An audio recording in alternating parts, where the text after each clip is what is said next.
All right, to whom does GDPR apply?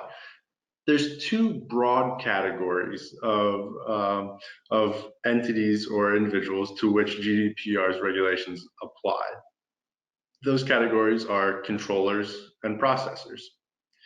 So controllers are also defined in Article 4 of GDPR as essentially the entity which determines the purposes and means of the processing of personal data.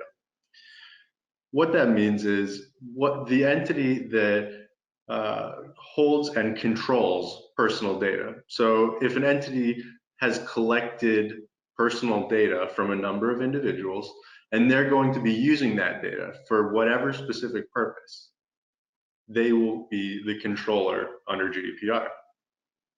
The kind of counterpart to a controller is a processor. A processor is defined in Article 4 as essentially an entity which processes personal data on behalf of the controller. It's a simple concept. Essentially, the controller, like I said, will collect or hold this data and determine for what purpose it's used. It will then use a processor in order to carry out that purpose.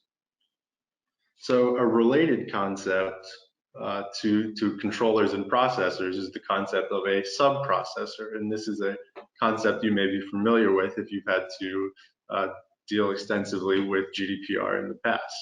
A sub-processor is essentially a processor hired by a processor, and GDPR also governs sub-processor relationships. So as an example of how this could actually play out, if you're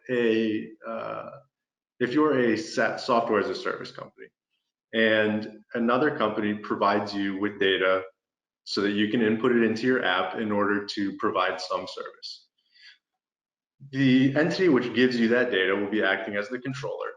You will then be acting as a processor. Now, let's say you as a processor host your data on Amazon Web Services. Well, you are now providing that personal data from the controller to Amazon Web Services.